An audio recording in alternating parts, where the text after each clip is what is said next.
Sé bienvenido a tu podcast Detrás del Llamado, un podcast donde conocerás la parte humana y espiritual de cada servidor a través de los procesos y angustias para poder cumplir el llamado de Cristo en nuestras vidas.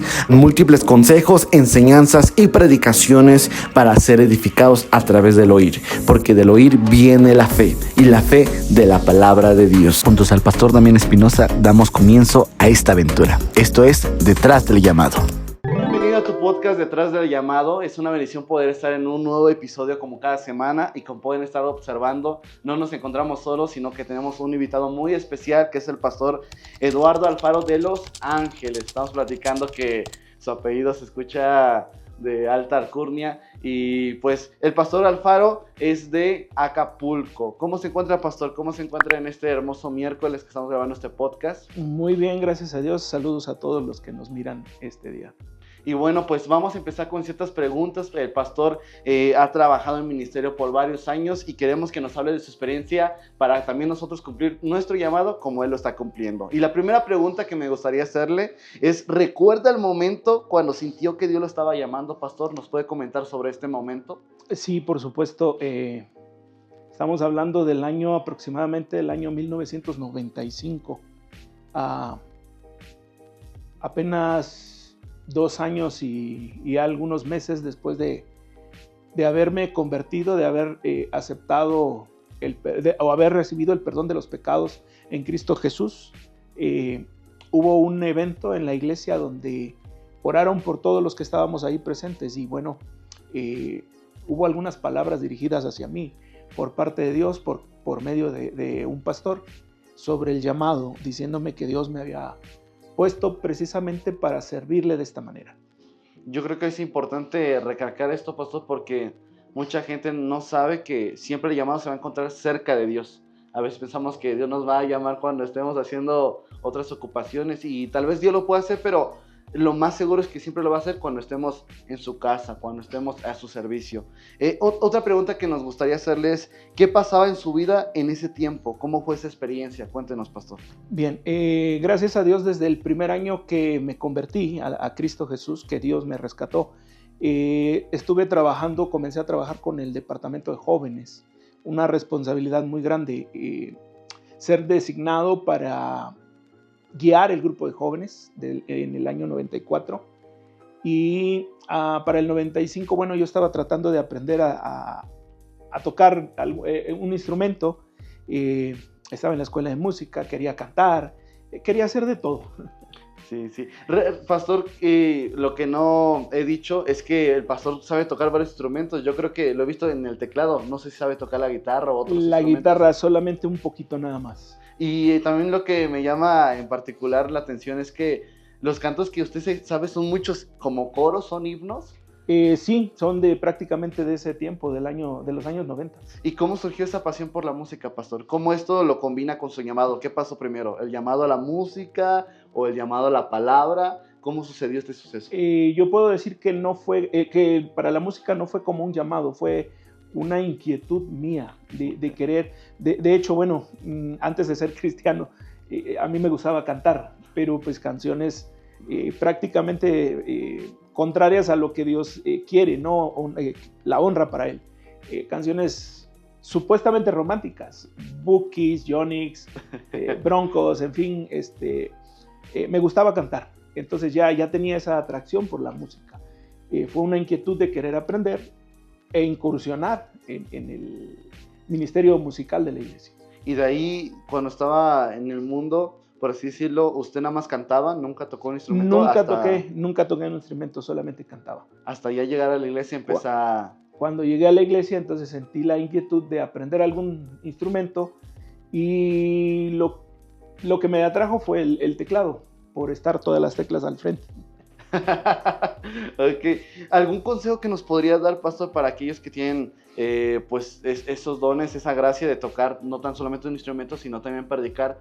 ¿Cómo poder llevar esa relación? Porque a veces yo siento que muchos dicen: me enfoco en la prédica porque siento que es más importante, pero en el teclado, ¿cómo lleva esta relación sin descuidar a uno ni al otro, sino complementarlos pues para el servicio de Dios? Bueno, quiero enfatizar que el llamado al ministerio a predicar su palabra no le presté atención de pronto, porque para mí sonó como una alta responsabilidad, y entonces yo le decía a Dios, yo soy imperfecto, saqué todos mis defectos delante de Él, y le dije, no te puedo servir de esta manera, pero sí puedo hacer otras cosas. Por ejemplo, ya estaba con el grupo de jóvenes, quise participar en la música, posteriormente me dieron la oportunidad de dar enseñanza en escuela dominical para los adultos, después con los adolescentes, y bueno, al final dejé el ministerio al final, porque yo no quería, la verdad, asumir tal responsabilidad, por lo que implica, ¿no? Una vida de consagración, ¿cómo puedo decir? Pues llamativa, ¿no? Para mí en ese momento prácticamente sin error. Y bien sabemos que no somos perfectos, nos equivocamos muchas veces. Ok, pastor, me gustaría pasar hacia la siguiente pregunta. En un mundo de tanto emocionalismo que vemos mucho en esta generación de ser guiados por sentimientos, por emociones, hoy siento amarte, mañana ya no te amo, hoy siento hacer esto, ya no lo siento, escucho esta predicación y me muevo a hacerlo, pasa el tiempo y ya siento que me equivoqué en esto porque ya no siento la misma pasión de un principio. ¿Cómo usted supo que su llamado era genuino y que no solamente era una emoción? Bien, vuelvo a repetir, bueno, yo lo dejé ahí en pausa o en el olvido prácticamente, ¿no? Ignorando o diciendo, más bien justificando, Dios, pero yo ya te sirvo. Soy el director el director del grupo de jóvenes, soy el director de alabanza, doy clases a los adultos, doy clases a los adolescentes. ¿Qué más, Señor, puedo hacer, no? Predicar tu palabra como pastor, estar a cargo de una iglesia, como que no es para mí. Y lo fui dejando. Entonces yo me dediqué a la vida de iglesia, al compromiso como miembro activo en la congregación y a mi familia, y tratando de tener un negocio allá en Acapulco. Hasta que hubo esa inquietud, no me dejaba en paz esa voz que escuchaba yo, tú eres pastor, tú eres pastor. Hasta que finalmente le dije, Dios, ¿qué te traes? Háblame claro. Y cuando yo le dije, háblame claro, Dios me tomó la palabra. ¿Cómo se afirmó el llamado? Precisamente leyendo la Escritura.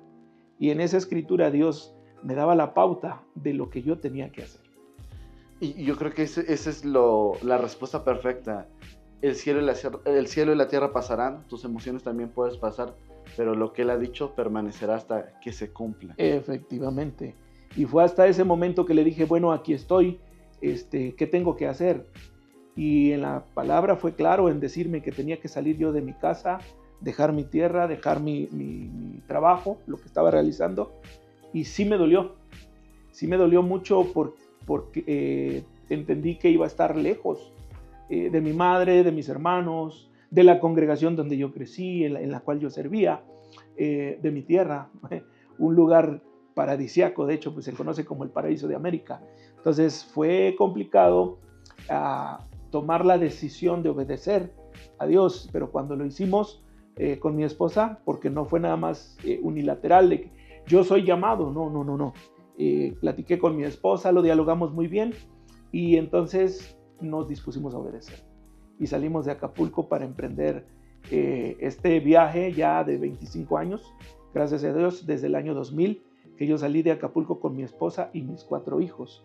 Lo único que le pedí a Dios, le dije, no quiero ver a mis hijos llorar por hambre, debido a que ya no voy a trabajar sino en el ministerio y a veces hay dinero y a veces no. Entonces le dije, Señor, yo solamente te pido, no los quiero ver llorar por hambre, ni verlos descalzos, ni tener lo suficiente. Y Dios se comprometió a mantenernos y hasta aquí estamos, gracias a Dios. ¿De Acapulco se vino directo a dónde? Nuestro primer lugar para probarlo, el aspecto del ministerio fue Poza Rica, Veracruz. Ahí estuvimos un año, estuve predicando en diferentes congregaciones de la denominación a la cual yo pertenecía, en la zona norte del estado de Veracruz. Tuve el privilegio de visitar diferentes congregaciones, toda la zona norte. Me gustaría, la verdad, hablar sobre, pues, cuáles son los primeros obstáculos que se le presentan cuando toma esa decisión, porque no tan solamente es tomar el llamado, sino es tomarlo donde no es tu tierra, donde no es, donde ya sabes cómo es la comunidad, tal vez sepas qué necesidades hay o cómo es la gente de ese lugar, tal vez con diferentes costumbres, diferentes personalidades, diferentes, porque de aquí se las habla de esta manera y entienden, pero aquí se siente. Entonces, poder modificar su forma de no llevarlo de Acapulco para allá, sino, Señor, pues dame las herramientas para utilizar aquí, que tú quieres. ¿Cuáles son los primeros obstáculos y cómo usted los supera? Porque a veces pensamos que cuando Dios nos llama no va a haber obstáculos, y cuando hay obstáculos es como, no, de seguro Dios no me llamó, lo confundí con mis emociones y mejor me regreso a mi lugar. ¿Cómo fue esa travesía, pastor? Efectivamente es un choque cultural, primero. Someterte a utilizar las nuevas formas de expresión no es fácil, porque cuando hemos vivido en un lugar y ahí pasamos muchos años de nuestra existencia, nos acostumbramos tanto que cuesta mucho despojarnos de las formas, de las costumbres, de los sabores de la comida, en fin, es algo complicado. Sí, porque muchos podrán decir, es México, pero aún en México hay muchas diferencias entre las culturas, yo puedo decir. Sí, hay diferencia en cómo se llaman las cosas. Por ejemplo, yo en mi tierra decía, pásame una bandeja. Llego a Costa Rica y ahí no dicen bandeja, dicen zacual. Entonces, ahora tengo que utilizar con ellos el término, oye, préstame un zacual. Voy a calentar agua para tomarme un café. Yo usaba un vaso o una ollita para calentar. Allá llego y me dicen, voy a poner a calentar el agua en el pocillo. Entonces, son varios términos que tuvimos que ir adaptando a nuestro nuevo hogar, nuestra nueva residencia. ¿Algún consejo que nos pueda compartir, pastor, a alguien que está en su misma situación, tal vez saliendo de un lugar a otro? ¿Cómo puede ser ese proceso, pues, con herramientas? ¿Sabes qué? Te doy este consejo, no te arraigues a lo que tú eres y quieras, no sé, yo no lo he vivido, por eso me gustaría que usted nos aconsejara desde su propia experiencia, pastor. Se vuelve un problema si nosotros nos aferramos. Es que yo estoy acostumbrado a esto. Chocas con la gente y los vas a hacer sentir mal, haciéndoles creer que lo tuyo es superior a lo que ellos tienen. Y no es así. O sea, dice un dicho, a la tierra que fueres, haz como vieres. Entonces, eso se aplica muy bien al lugar donde tengamos que ir a servir. Hay que adaptarse a la forma, a las costumbres, a los términos, a la comida, a las horas de dormir, de despertarse. En fin, uno tiene que estar dispuesto a dejar lo que tú sientes que es tuyo, que te pertenece, para ahora adoptar más bien lo nuevo que tienes enfrente. Y esto afecta también, no el evangelio, por así decirlo, pero en cierto caso la forma en cómo llevamos la predicación o la alabanza. ¿Qué cambios pudo ver usted en esta travesía? Sí lo afecta. Si tú te aferras a lo tuyo y lo expones como algo superior, va a afectar la confianza de la gente hacia ti. No se trata de modificar el evangelio, se trata primero de ganarte la confianza de la gente para ser escuchado.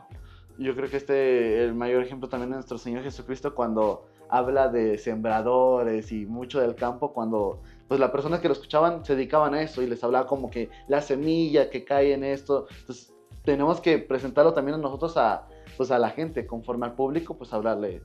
Sí, el error que cometemos es que llegamos, vuelvo a repetir, y traemos nuestras costumbres y pensamos que así lo vamos a hacer. Y no es así, no es de esa manera. Tenemos que aprender que es importante observar a la gente en sus costumbres, en los términos que usan y tomarlos para hacerlos nuestros. Ok. Yo creo que es importante también tocar ese tema. ¿Hubo alguien, un mentor, un pastor o un amigo que fue clave para ese proceso? No sé, un apoyo por lo menos, o darle luz en su travesía por ese llamado. En el inicio del ministerio tuve varios maestros, varios mentores, por lo menos tengo muy en mente dos de ellos que me ayudaron en el principio de varias maneras.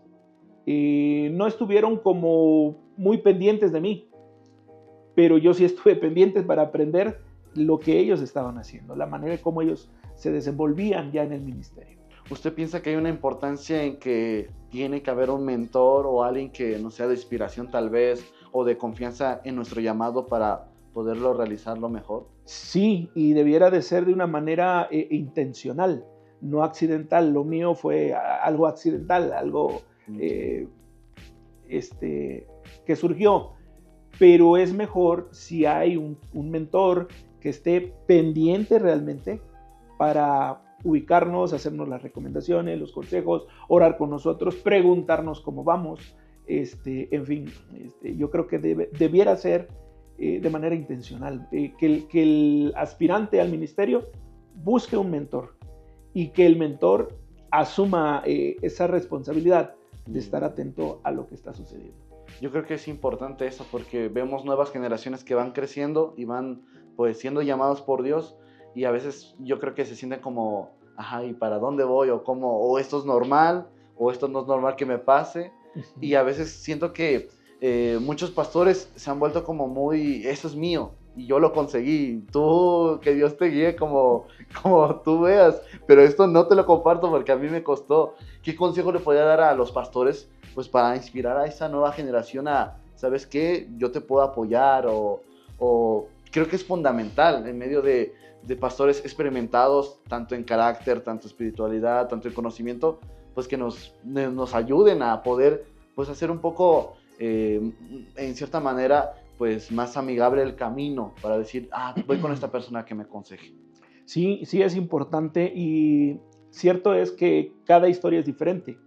Entonces, no podemos comparar las historias, por supuesto, pero sí necesitamos esa guianza, alguien que esté cerca de nosotros, alguien que pueda orientarnos, alguien de mucha confianza a quien le podamos preguntar, oye, ¿y ahora qué hago? Porque me está sucediendo esto, estoy en este problema.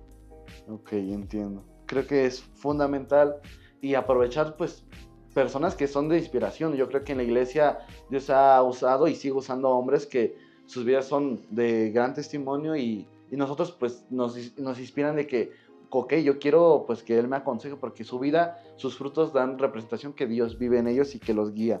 Creo que es fundamental igual que nos pueda aconsejar qué hábitos espirituales fueron clave para fortalecer su relación con Dios y con su llamado, porque mucha gente pierde su relación con Dios haciendo el llamado y piensa que van bien, pero su relación con Dios pues se perdió, ya no está igual como empezó.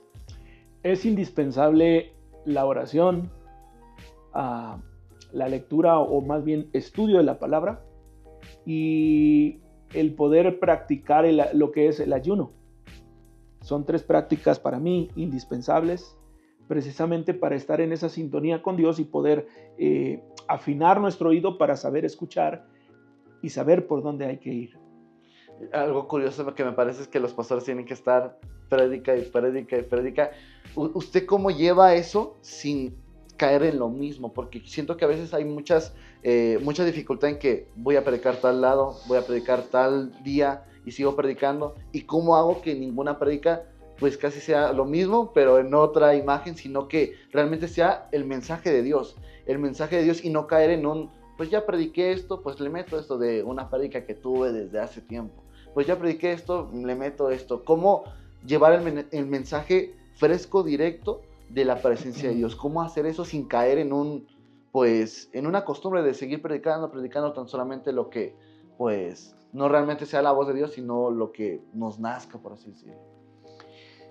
Bueno, precisamente el estudio minucioso de la palabra nos abre el panorama para tener muchos temas. Para poder desarrollar temas, hace falta el estudio de la palabra, hay más herramientas, diccionarios bíblicos, comentarios,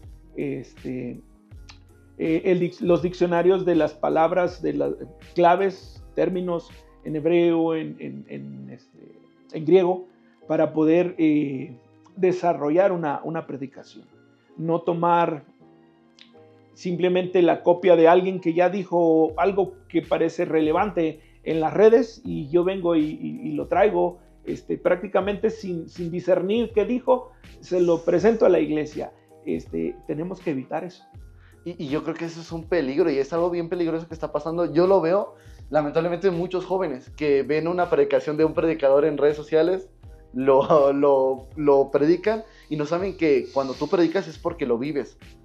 Y pasan por un proceso y dicen, ¿por qué estoy pasando por esto? Porque lo predicaste sin vivirlo y ahora es Dios pasándote por ese proceso para que lo puedas entender el mensaje o lo puedas vivir. Yo creo que a veces hay mensajes que no son necesariamente lo que hablamos, sino nuestra vida es el mismo mensaje que Dios nos lleva procesando para que puedan ver nuestra vida y digan, este es el mensaje que yo quiero hablar. Correcto, vuelvo a insistir o insisto, ¿no? En esto. No debemos de tomar para predicaciones de personajes de nuestro día, de las redes sociales, para decir esto va a funcionar también para la iglesia. Probablemente algún tema, alguna situación que se presente en esa predicación puede ayudarnos, pero no copiar totalmente y transmitirlo a la iglesia, porque entonces no va a tener repercusión en los oyentes. Ok. Y por última pregunta, pastor, antes de pasar esta pregunta me acordaba lo que usted decía, que a veces un mismo pasaje te ayuda para hacer diferentes prédicas, y yo me acordaba el día, apenas lo escuché predicar el jueves, y habló sobre Timoteo, y solamente creo que agarró tres versículos. Habló sobre que en la casa grande hay varios instrumentos, hay unos para uso honroso, y habló sobre eso y cómo lo desarrolló, tan palabras tan simples que el fundamento de Dios está firme, y de ahí lo llevaba a agarrar una explicación. Yo creo que eso es algo tan hermoso, porque no sé si a usted le ha pasado que un versículo que tal vez ya predicó, pasa tiempo, lo vuelve a leer y Dios le da del mismo versículo otro diferente aspecto. Otro enfoque. Sí, precisamente, bueno, gracias a Dios tuve la oportunidad de ir a la escuela bíblica para tomar las herramientas de homilética, de hermenéutica y teología, que son también fundamentales para el desarrollo de predicaciones. Entonces, sí es importante prestar atención a lo que estamos estudiando y hacerlo con profundidad. Y cuando uno lo estudia y lo hace con profundidad, toca el corazón de uno, primeramente. Entonces, si llega a tocar mi corazón, seguro es que va a tocar el corazón de los que me van a escuchar exponer aquello. Okay. Y yo trato de hacerlo de una manera sencilla. A mí me fascina. Yo he tomado el método gramático histórico como el método correcto para poder exponer la palabra. No el método alegórico que lo espiritualiza todo, sino el método gramático histórico, porque ese te ayuda para aterrizar el mensaje en un contexto actual. Ok. Sí, llevar lo que era en ese tiempo a la actualidad.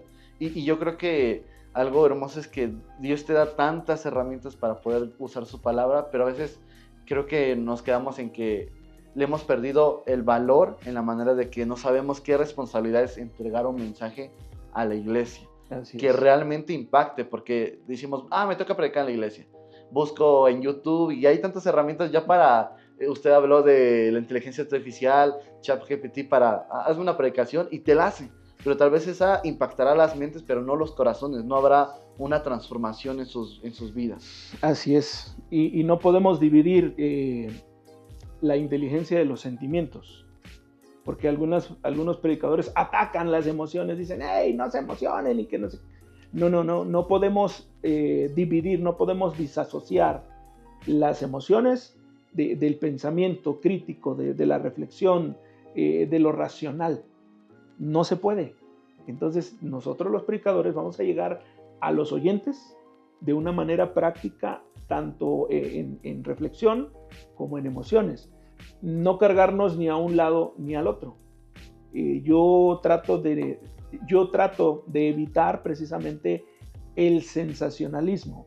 A mí me van a ver exponiendo la palabra en algunos momentos con un poquito más de emoción que otros. En algunos momentos me van a ver a mí prácticamente serio, a lo mejor hasta monótono, pero estoy hablando la palabra del Señor. No me gusta manipular las emociones. Okay. He aprendido cómo se manipulan, pero yo evito hacerlo porque eso no es la parte, esa es la parte que le corresponde al Espíritu de Dios.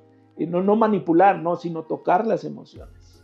Yo creo que eso es sumamente importante, tanto en la predicación, más que nada, porque todos están abiertos en un corazón de escuchar, porque muchos realmente necesitan la palabra, porque están pasando por un momento de su vida que es Dios, háblame, y esa palabra tiene que ser pues la efectiva para que ellos digan, ok, Dios me hablaste, voy a seguir con mi vida contigo, con tu propósito en mi vida. Y yo creo que es fundamental lo que usted decía, emociones con convicciones, porque a veces tocamos su corazón, pero su mente queda vacía, en que, me sentí tan lleno, salen de la iglesia y pasa algo y, ¿qué dijo? O ¿cómo era? O ya no me acuerdo cómo lo va a poner en práctica y ya no se lleva a cabo, pues la palabra, sino es llevar, ahora sí que tus emociones quede lleno, pero también tu mente llegue en que, ok, esto es la palabra. Llevar herramientas para, pues, al día, las batallas que tengamos. Dice que cada día trae su propio mal, pero Dios siempre da las salidas para cada día.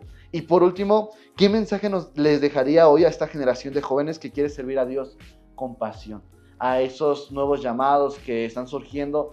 Usted como pastor, con su experiencia, con sus años en el ministerio, ¿qué consejos nos daría o qué palabra nos daría para, pues, cumplir nuestro llamado? Este podcast se llama Detrás del Llamado y lo hice para hablar sobre lo que no se habla en el púlpito. En el púlpito llega el resultado de oraciones, de procesos, tal vez de ciertas cosas que sacrificamos, como el hogar, como la familia, como muchas cosas.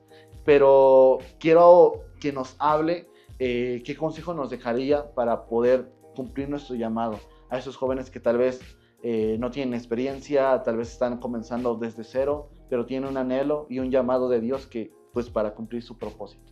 Correcto. El llamado de Dios es general, es decir, es al servicio.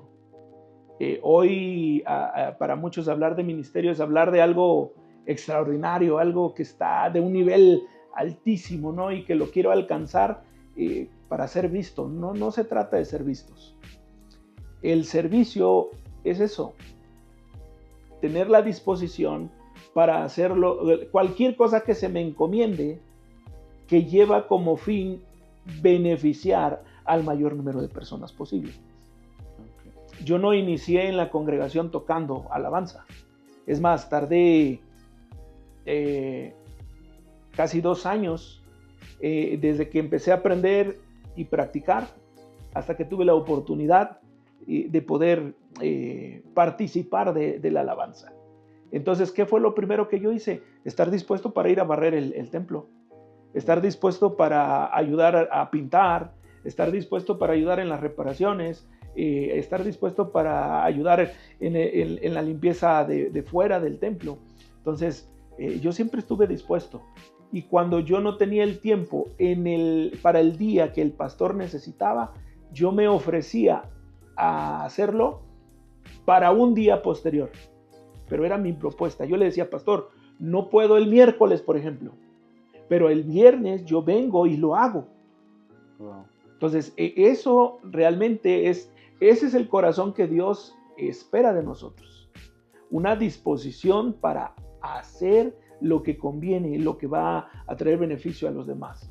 No estar esperando, no, es que yo quiero nada más ministrar alabanza y solo cuando me llamen a tocar alabanza estaré disponible, pero cuando se diga que hay que barrer el templo, entonces no puedo. Wow. Creo que eso es muy impactante y más en esta generación que esperamos en que Dios nos llama y ya esta es la iglesia, aquí están las llaves, ya tiene miles de personas, ya tú solo predica y dale. Pero yo creo que no vemos eso y no vemos eso como una oportunidad, sino como una carga. Por ejemplo, muchos nuevos ministerios dicen, están lavando la iglesia, es una carga. No lo ven como una oportunidad de que Dios me puede usar por medio de eso y va a empezar a hacer algo en mi vida hasta llegar donde Él quiera. Tal vez no sea un púlpito, tal vez no sea donde nos puedan mirar, pero va a ser donde Dios me pueda usar para poder, pues, llegar a personas y edificarlas. Y yo creo que eso es muy emocionante porque ahora, hablando sobre el servicio, mucha gente piensa que el llamado es a que te sirvan, a que Dios me llamó a mí, yo soy el privilegiado, ustedes me tienen que servir a mí. Y Dios mismo dice que Él no vino a ser servido, sino a dar servicio. Y por medio de Él, pues dar ejemplo para que nosotros cumplamos su llamado. Yo creo que eso es muy interesante. Y algo que me impresionaba es la disponibilidad. Yo creo que si tú piensas que Dios te quiere llamar, o tienes el deseo que Dios te llame, y le dices uno a Dios, es como, ok, sabemos que Dios usa hasta una piedra para convertir a alguien. Y si nosotros decimos un no, Dios va a usar a alguien más. Entonces tenemos que estar disponibles. Y pastor, yo creo que lo que usted decía, que si no puedo este día, puedo otro, no quiere decir que usted estaba en su casa sin hacer nada. Porque mucha gente puede decir, pues Dios llama a los que no tienen que hacer nada. Dios llama a los que están ahí en su cuarto, sin hacer nada, sin trabajo. Pero usted mismo decía, hay días que yo no podía tal vez, pero estaba disponible para otro día. ¿En qué? En que no era un no, sino un sí, pero lo puedo hacer en otro día. Entonces yo creo que es fundamental. Un trabajo, yo creo que a veces no es obstáculo para servirle a Dios, porque hay horarios en un trabajo. Así es. En la escuela yo creo que también no es un obstáculo para Dios. Creo que Dios ya ha quitado de antemano todos los obstáculos, pero el hombre se ha vuelto un hombre de obstáculos. Como Adán, es que la mujer que me diste, es que la serpiente. Y al lugar de aceptar la responsabilidad y decir, sí, yo soy el que cometió eso, echamos la culpa a todos. Es que la escuela, es que esto. ¿Cómo podemos llegar a esa disponibilidad y ser buenos mayordomos de nuestro tiempo, pastor? En estos tiempos que nos consumen. La mayoría de los jóvenes en los locales literalmente son jóvenes en las ferreterías, en las tienditas. Hay muchos jóvenes que dejan sus estudios y ya se ponen al trabajo. ¿Cómo poder, teniendo un trabajo, teniendo una escuela, teniendo una responsabilidad, estar disponible al servicio de Dios? Precisamente se trata de la vida espiritual. No es algo que se realice, que se desarrolle de manera inconsciente. La vida espiritual se desarrolla de manera consciente. Es decir, dice la Escritura que el espíritu de los profetas está sujeto a los profetas. Es decir, yo tengo la disposición, yo tengo que ofrecerme a Dios. Dios no me va a obligar a hacerlo. Yo tengo que estar dispuesto. Usando un término conocido en la actualidad, el creyente debe ser proactivo siempre. No estar esperando a que le llamen. Tiene que estar dispuesto. Oye, aquí estoy, ¿qué puedo hacer? Esa es la disposición del creyente. Entonces, en la medida que haya esa disposición, Dios nos va a llevar a realizar ciertas tareas. Ahora, Dios no nos escoge por la capacidad que tenemos, sino que Dios nos escoge y nos da las capacidades que necesitamos para desarrollar el trabajo que se requiera en el momento preciso. Ok, yo creo que es muy fundamental. Hay una frase que me gusta que dice, la fe no sabe ni los cuántos ni los cómo, pero sabe que va a suceder. Y tal vez algo que decimos, ¿para qué me va a servir barrer? ¿O para qué me va a servir trapear? ¿O para qué me va a servir, no sé, estar en la escuelita dominical? ¿Para qué me va a servir? Porque cuando estés tal vez enfrente de una iglesia, hay de todo en la iglesia. Vas a tener que lidiar con jóvenes, con niños, con adultos. O sea, tienes que estar, dice que el obrero tiene que estar preparado para toda buena obra. O sea, no tan solamente en los músicos. Algo que me impactaba es que muchas veces no vemos a pastores llevando esta misma cualidad de música y el pastorado, porque muchas veces se enfocan mucho en eso y esta es mi área. Pero yo creo que es un arma muy letal hacia el enemigo cuando combinamos la música y exaltamos con la palabra de Dios, porque creo que muchas letras actualmente están vacías, están llenas de emociones, pero en una esencia vacías, sin un propósito, sin un poder, porque la palabra es poder para dar vida. Efectivamente. Entonces, usted, antes de terminar, también me gustaría que nos diera un consejo en eso, porque yo también toco la guitarra y me gustaría que usted nos hablara sobre esa herramienta fundamental que es cuando tú puedes alabar a Dios y tener el conocimiento de lo que dice la palabra para poderlo usar efectivamente, no errando al blanco, sino dando a lo que la gente necesita escuchar y lo que Dios quiere hablarles en esa hora, pastor. Bien, la Escritura dice que Dios está buscando adoradores en espíritu y en verdad. Adoradores sinceros, adoradores que no buscan figurar la fama, el ser aplaudidos, el ser elogiados. No, adoradores que están dispuestos a ofrecerse a Dios, no solamente en el momento en que van a tocar un instrumento o van a usar la voz para una alabanza, sino personas que están dispuestas a honrar a Dios de todas las formas posibles. Entonces Dios busca adoradores en espíritu y en verdad, adoradores que tienen conciencia de lo que van a hacer, que no lo hacen accidentalmente, que no lo hacen pensando que su voz es la mejor, que son buenos tocando el instrumento, sino que saben que se trata de honrar a Dios, de captar la atención de la gente, pero no hacia sus personas, sino precisamente hacia la persona de Dios. Porque si no lo hacemos de esa manera, entonces no va a servir de mucho. Como dice el apóstol Pablo, vamos a ser solamente como un címbalo que retiñe.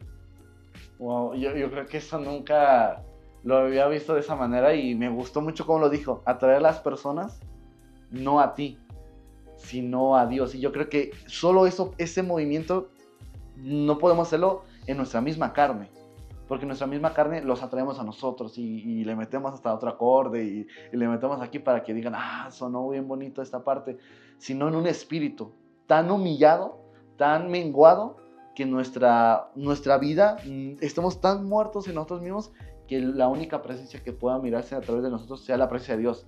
Y es cuando se hace el movimiento de atraerlos, pero no a mí, sino atraerlos directamente a Dios. No ser ese estorbo porque muchas veces somos como que Dios está aquí presente como vengan hijos y nosotros nos prestamos como pero yo también estoy aquí, como que impedimos que lleguen. Así es. En la carta a los Romanos del capítulo 12, versículo 1, el apóstol Pablo hace un señalamiento, dice: así que os ruego por las misericordias de Dios que presentéis vuestros cuerpos en sacrificio vivo, santo y agradable a Dios. Y dice él, porque ese es vuestro culto racional, es decir, un culto inteligente, un culto que sabe lo que está haciendo, que no se pierde, que no dice, estoy en un éxtasis. No, una persona que está pensando y que sabe lo que quiere. Wow. ¿Y qué es lo que quiere la persona? Honrar a Dios. Wow, yo creo que eso me tocó el corazón, porque de cierta manera necesitamos eso. Para ser un adorador que adore en espíritu, en verdad, necesitamos presentarnos en sacrificio vivo. En que tal vez, Señor, yo quiero hacer esto, pero quiero lo que tú quieres que yo haga. Y que sea ni lo más ni menos, tan solamente lo necesario para que la gente pueda ver tu presencia a través de nosotros. Porque a veces nosotros mismos somos los que detenemos. Nos queremos lucir y ¡pum!, la arruinamos, y la gente como que estaba conectada y se escuchó ese acorde malo y te quedas como desconcentrado. Pero es ahora sí que presionar lo que tocas, para que el día que llegues no te estés preocupando por qué nota o qué nota meter, sino que tu vida sea ahora sí que un perfume a sus pies, tanto que las personas sean atraídas hacia la presencia de Dios. Y con esto terminamos, pastor. Yo creo que ha sido de bendición y sé que ha sido de bendición no tan solamente para mi vida, sino para los oyentes que están viendo este podcast, tanto en Spotify y en YouTube. Pastor, algunas palabras que nos gustaría compartir para terminar este episodio, algún consejo, algo que nos quiera dejar, Pastor Alfaro. Entender que la vida cristiana es una vida de reflexión constante, una vida de consagración constante. No es algo que se dio ayer y ya hoy ya no me esfuerzo, no. Es algo que tiene que ser constante, porque es creyendo que no vamos a lograr nosotros, no, vamos a caminar con Cristo. Dijo él, nos dio el consejo, el mandamiento: oren en todo tiempo, pidiendo ser tenidos por dignos de alcanzar la resurrección. Entonces yo creo que es eso, estar conscientes que necesitamos de Dios y pidiéndole a Dios que nos haga dignos de ser sus representantes en esta tierra y poder llevar el conocimiento de su gracia a más personas. Amén. Bueno, pues así damos por terminado este episodio del podcast. Hoy estuvo un gran invitado con nosotros. Sé que va a ser de bendición para ustedes, así que comenten alguna frase que les gustó, alguna duda, y de igual manera algún tema que gustarían escuchar también en este podcast. Recuerden seguirnos en Spotify y en YouTube para que no se pierdan ningún episodio de cada semana que se publican. Mi nombre es Damián Espinosa, estuvimos con el pastor Alfaro, que lo pueden seguir también en sus redes sociales. Anda ahí publicando siempre ciertas imágenes reflexionarias. Hoy vi una que dice: si quieres pasar tiempo con Dios, tienes que separarte, tienes que hacer una separación con tus pecados y con el enemigo, si quieres estar junto a Dios. Entonces, se encuentra en Facebook, pastor, como Eduardo Alfaro. Eduardo Alfaro. ¿Hay alguna pregunta? Le pueden mandar ahí un mensaje al pastor para alguna pregunta de lo que acabamos de compartir, y no se olviden de suscribirse. Esto fue Detrás del Llamado y nos vemos en el próximo episodio. Que Dios les bendiga. Dios les bendiga.